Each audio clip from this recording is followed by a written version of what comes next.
Pemirsa, Undang-Undang Nomor 1 Tahun 2004 tentang Perbendaharaan Negara menyatakan APBN merupakan dasar bagi pemerintah pusat untuk melaksanakan penerimaan dan pengeluaran anggaran. Dalam melaksanakan APBN, setiap pejabat dilarang mengeluarkan anggaran jika pos pembiayaannya tidak tersedia atau tidak cukup.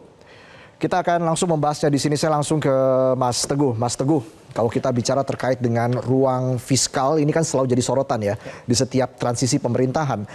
Hasilnya, kalau Anda lihat ini sebenarnya, apakah kalau Anda pantau ya sejauh ini, bagaimana landscape sebenarnya pengelolaan anggaran negara menjelang pergantian pemerintahan tahun ini?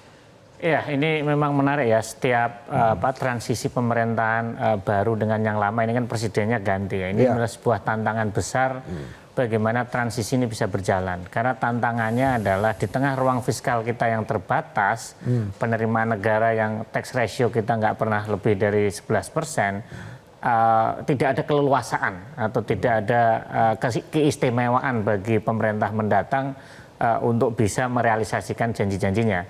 Sehingga tantangan di masa transisi ini adalah bagaimana kita menyeimbangkan antara keberlanjutan program, kan kita nggak mungkin mengganti semuanya yang sudah dilakukan pemerintah sebelumnya kan. Ada yang perlu dilanjutkan, di sisi lain pemerintah mendatang juga memiliki kewajiban atau juga ada keinginan untuk memenuhi janji-janjinya. Tetapi dari sekian janji itu saya rasa ruang fiskal atau APBN kita itu nggak akan mampu dan cukup untuk memenuhi itu. Sehingga yang perlu dilakukan adalah bagaimana menjaga keselarasan antara keberlanjutan program yang sudah ada pemerintah sebelumnya dan bagaimana memilih prioritas program-program apa yang paling urgent. Nah, itu paling penting ya, prioritasnya ya. Prioritas yang paling urgent untuk dieksekusi secepatnya. Karena tidak mungkin semua janji itu bisa dilaksanakan dalam satu waktu karena kita nggak punya duit. Nggak ada keluasaan, sehingga orang harus memilih. Inilah yang juga harus menjadi perhatian ya bagi para politisi atau yang apapun gitu. Janji itu mudah diucapkan, tapi realisasi ini berat untuk dilaksanakan karena kita punya keterbatasan. Lebih banyak tidak terpenuhi janji ini. Iya, ini yang saya khawatir juga gitu. Makanya prioritas itu perlu dilakukan benar-benar mana yang menjadi urgent dan penting dan punya dampak besar dan langsung ke masyarakat. Baik, Pak Andrinov, dari berbagai program dan juga proyek dalam RPJM dan juga RPJP, sebenarnya mana yang layak menjadi prioritas dan tidak? Ya, prioritas itu kan kalau seharusnya tentu berdasarkan kajian, pertimbangan rasional, pertimbangan yang terukur, dan ya prioritas ini penting juga untuk melihat hal yang mungkin tidak terlihat untuk jangka pendek. Ya, itulah kelemahan dari visi anggaran kita selama ini. Visi anggaran kita selama ini selalu orientasinya bagaimana supaya aman, stabil, cukup, ya, terjadi keseimbangan jangka pendek seperti itu. Nah, tapi untuk yang jangka panjang, yang nanti tiba-tiba kita rasakan masalahnya, seperti sekarang nih muncul ide untuk mengenakan pajak impor dari Cina 200% gitu. Ini kesalahan visi masa lalu, nggak bisa terus mau diatasi dengan persoalan seperti ini. Nah, visinya itu apa? Ya bagaimana untuk ekonomi misal makin kuat, makin kokoh, daya saing betul-betul bertambah. Sehingga kita bisa pasar kita sendiri dalam negeri bisa kita isi. Nah, ini perlu visi fiskal itu tadi. Ya, kalau fiskal ini untuk melayani kebutuhan-kebutuhan jangka pendek yang politis, nah yang pelan-pelan makin melemah ini lama-lama makin besar, menjadi beban yang juga akan besar gitu kan. Larinya ke devisa yang makin lemah, tertekan. Ini akumulatif ya? Iya, ke tekanan mata uang dan sebagainya, yang kemudian ke inflasi dan sebagainya. Karena itu kebijakan fiskal kita ini ya, yang mana pada akhirnya ditetapkan bersama dengan DPR, ya di samping untuk memikirkan hal yang urgent saat ini, ya juga harus berpikir untuk jangka panjang. Mana belanja modal, belanja investasi yang nanti akan memperkuat ekonomi, yang membuat pertumbuhan kesejahteraan itu berkelanjutan, yang keluar lepas dari fluktuasi keadaan sosial ekonomi. Ini yang tidak terlihat ya dalam beberapa dekade terakhir ini. Gitu. Tidak Karena terlihat, tapi efeknya banyak ya. Oh, efeknya banyak. Cuman kadang-kadang kita tidak sadari. Iya. Ya seperti sangkat kasus yang tadi itu. Tiba-tiba ada menteri mau mengusulkan ke Menteri Keuangan supaya keluarkan kebijakan pengenaan pajak impor bagi barang-barang dari Cina. Itu nggak masuk akal, melawan hukum pasar gitu, kemudian melawan kekuatan konsumen, itu nggak akan juga menyelesaikan masalah. Nah, carilah masalah mendasarnya, dan mungkin nggak itu akan terjadi lagi di jangka panjang. Bagaimana misalnya kalau ketahanan pangannya betul-betul makin tahan gitu, nggak lagi bolak-balik seperti yang terjadi selama ini. Nah, ini harus dipikirkan juga dalam kebijakan fiskal kita. Oke, jangka pendek kita amannya berapa tahun depan. Ya. Tapi alokasi untuk jangka panjang, yang ini yang namanya visi. Visi ini kan ngelihat jauh ke depan. Ngelihat dampak terbesar, jangkauan terluas, lintas kelas, lintas sektor, lintas wilayah, lintas waktu. Apalagi mimpinya besar untuk Indonesia Emas. Nah, itu dia. 2045 Jangan ya. hanya statement yang menarik, tetapi itu harus diturunkan. Bagaimana supaya yang namanya pertumbuhan yang berkelanjutan, pertumbuhan yang lebih tinggi lagi tetapi berkelanjutan. Nah, ini kuncinya tetap di fiskal. Nah, kalau sembarangan kasih ini minta kasih, ya udah, akhirnya nanti tahu 5 tahun kemudian, mungkin nggak nyampe 5 tahun kemudian udah kita merasakan lagi ada masalah. Ya kenapa? Produktivitas rendah, misal daya saing makin rendah. Ya. Nah, ini yang harus dipikirkan dalam merancang anggaran publik itu. Sebelum saya ke Profesor Asep, kami juga melakukan jejak pendapat sederhana melalui media sosial pemirsa, dan kita lihat berikut ini dengan pertanyaan apakah pengelolaan anggaran sudah berpihak pada rakyat miskin, yang mengatakan sudah 25%, yang mengatakan belum 75%. Nah, artinya di sini memang masyarakat pesimis mayoritas ya. Prof. Asep, tanggapan Anda seperti apa dengan jejak pendapat ini? Ya, terima kasih. Tentu ini melanjutkan dari Mas Teguh tadi ya, terkait dengan anggaran yang dirasakan oleh masyarakat kan kebutuhan pokok ya. Misalnya kita melihat bahwa yang paling banyak di masyarakat itu kelas ya rendah, para petani misalnya, dan juga para masyarakat yang untuk akses ke pendidikan misalnya. Bagaimana akses pendidikan ini masih rendah sekali. Artinya bagaimana yang disebut tadi priority yang dilakukan oleh pemerintah terkait dengan aspek ya misalnya pupuk, bibit, kemudian ekosistem pertanian dan sebagainya. Sudah dilakukan apa belum? Betul misalnya akan dilakukan dengan istilah project food estate. Apakah ini sudah dilakukan atau dirancang dengan secara baik? Bagaimana skala besar yang tadi disampaikan untuk visinya seperti apa? Visi jangka panjang. Ya, apakah ini hanya ad hoc atau memang dilakukan secara ekosistem? Belum lagi di aspek peternakan dan juga perkebunan dan lain sebagainya. Dan yang kalau kita lihat disebut masyarakat miskin adalah dalam konteks misalnya tentang kesehatan, juga pendidikan. Nah, ini juga yang kita harus awasi atau kita waspadai bagaimana konteks pendidikan ini sendiri yang dalam konteks Indonesia punya daya saing atau tidak. Nah, ini tentu yang ketika kita menyebut miskin berarti kita tidak atau belum punya SDM yang memadai. Kompetitif di tingkat ASEAN misalnya, jangan jauh Asia, atau di Indonesia juga bagaimana tentang SDM, kualitas SDM. Tapi Prof. Asep, Anda kerap menyatakan dukungan begitu ya kepada pencapaian target-target SDG ya.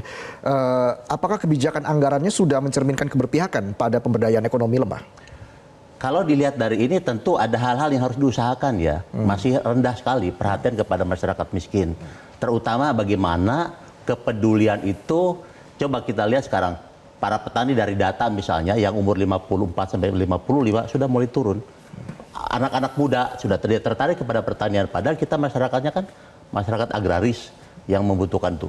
Jangan sampai kita dalam tanda kutip kelaparan gara-gara kita tidak punya akses. Kemarin disebutkan kita bisa ekspor beras. Sekarang bahkan kita mengimpor. Ini artinya ada sesuatu yang harus kita lakukan bagaimana penguatan di masyarakat bawah terkait dengan skill. Nah, saya lihat nampaknya anggaran-anggaran lebih kepada teknis ya, bukan kepada hal yang substantif. Maksudnya penyediaan-penyediaan bagaimana jadi masyarakat. kebanyakan salah sasaran ini sejauh ini? Ya banyak yang salah sasaran tentunya, sehingga tidak ada priority yang tadi disampaikan oleh Mas Teguh. Prioritas apa sebenarnya sehingga ada evaluasi. Sebenarnya dalam konteks anggaran untuk masyarakat miskin ada evaluasi secara kontinu atau tidak. Misalnya dalam 5 tahun, kemudian 5 tahun berikutnya. Sehingga memang ada kontinuitas. Sehingga tidak jejak gitu. Lompat ke sini kemudian yang tadi disebutkan hanya untuk menjaga keseimbangan saja. Sehingga mengeluarkan uang dari saku kiri ke saku kanan hanya untuk menjaga kestabilan. Sementara untuk keunggulan tidak dilakukan. Sementara negara lain kayak Vietnam, Thailand, kita kalah bersaing oleh mereka. Padahal kita sudah punya sumber. Lobster misalnya, masih ribut kita tentang lobster. Bagaimana dengan padi dan sebagainya. Ini adalah suatu pekerjaan yang banyak yang harus kita lakukan bersama. Yang paling penting yang saya lihat tidak dibangun ekosistem.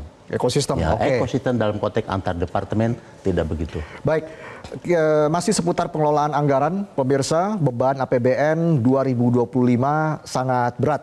Ada kebutuhan melanjutkan program untuk pemerintahan saat ini di tengah kebutuhan realisasi janji-janji kampanye pemerintah baru.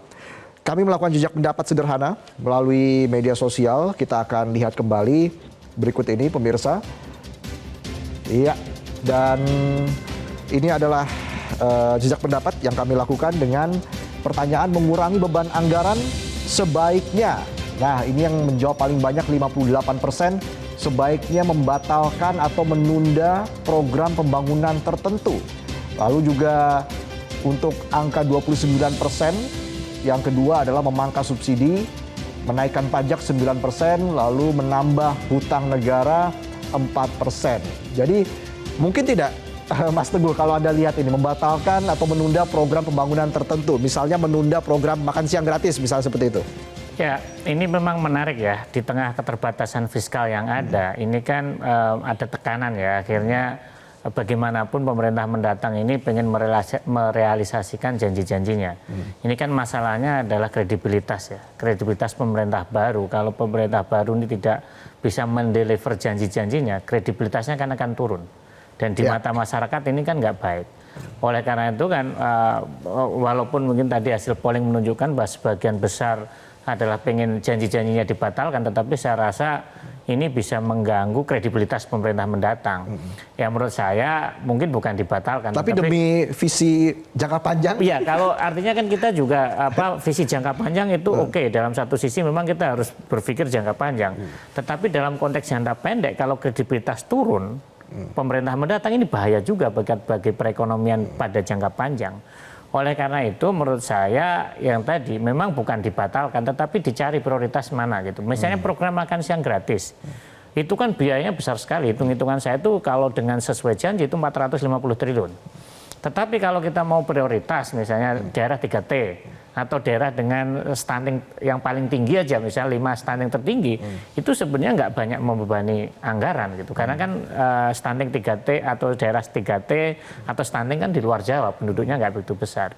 Artinya memang dari sini terlihat bahwa dari hasil survei ini menurut saya respondennya ini sangat realistis dan sangat rasional kan artinya ini menarik sekali gitu. Jangan sampai juga saya berpikir bahwa pasti orang nggak pengennya ditarik subsidi tetapi ingin bahaya juga nggak populis.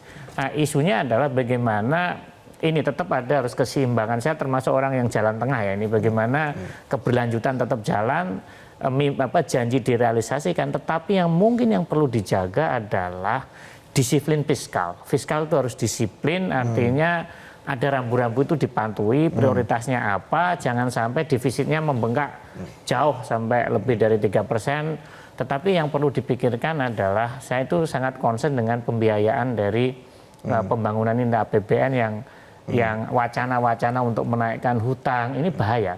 Karena artinya apa? Yaitu tadi, keberlanjutan itu nggak hanya keberlanjutan fiskal aja, tapi seperti disampaikan Prof. Adrino bahwa kita harus punya visi masa depan, kita juga harus menjaga keseimbangan masa kini dan masa mendatang, generasi sekarang dan generasi masa depan. Kalau begitu Pak Caniago ini bagaimana Anda melihat ini tadi soal ini saya sambung ya. Masyarakat bahkan elit politik termasuk yang sudah berjanji itu sendiri itu harus diedukasi tentang bahwa janji politik itu bukan sesuatu yang final, ya tidak boleh dianggap sebagai sesuatu yang final, ya karena umumnya itu lahir dari ide-ide spontan. Ada juga yang munculnya dari ide tadi malam yang belum dimatangkan, ya. Nah, sistem perencanaan pembangunan kita ya sudah ada. Sistem anggaran juga di keuangan negara juga udah ada. Nah, nanti pemerintahan ini akan menerima rancangan teknokratik namanya. Dari situlah bahan yang bisa merasionalisasi ide-ide. Nah, jadi ada waktu dan memang waktu itu untuk dimanfaatkan antara mimpi sementara yang dijanjikan ke publik yang menarik itu harus disesuaikan lagi dengan ukuran-ukuran yang realistis. Nah, termasuk untuk bagaimana cara mencapai tujuan jangka panjang itu. Nah, jadi jangan sampai memaksakan diri.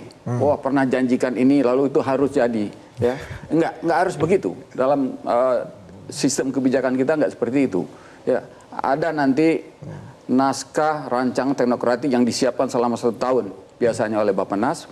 Setelah itu pemerintahan ini jalan, ada lagi musrenbang dari bawah sampai ke atas, dari atas sampai ke bawah.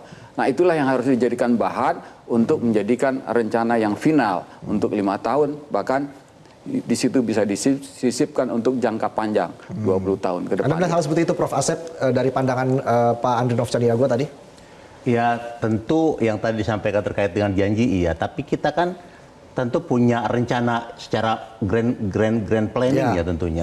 Tidak semata-mata apa yang disampaikan keinginan oleh calon presiden atau presiden yang akan datang. Ada tahapan-tahapan yang tentu tadi sebetulnya ada priority yang sudah dikaji lebih dalam. Dan inilah tentunya kajian-kajian ini saya yakin untuk membangun ketahanan dan juga keunggulan ya. Contoh misalnya, sebenarnya human resource kita ingin diunggulkan apa sih ke depan? Yang disoroti misalnya ketika janji kemarin, bukan janjinya, slogan terkait dengan guru misalnya, peningkatan kesejahteraan guru.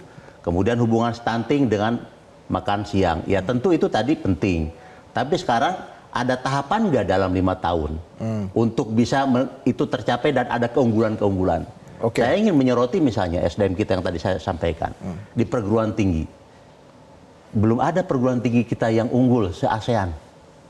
Nah, ini problemnya apa? Apakah karena kita tidak punya priority atau tidak punya target keunggulan? Padahal kalau SDM kita berada di luar negeri sebagai researcher, peneliti, itu mereka bisa menjadi peneliti dan lain sebagainya. Tapi ketika mereka enggan juga pulang karena kita Indonesia belum menghormati dan melakukan priority untuk keunggulan di dalam konteks peningkatan SDM. Ini problem. Nah, ini problem sekali. Dan harus solusinya nih, solusi konkretnya. Ya tentu solusi konkret yang tadi ada priority, keunggulan apa yang akan kita lakukan, bukan hanya cukup untuk kebutuhan dasar semata. Sehingga kita dalam daya saing. Nah, nanti Pak Andrinov akan menambahkan usai jeda ya Pak. Kita jeda dulu pemirsa, Visi Negarawan akan kembali saat lagi.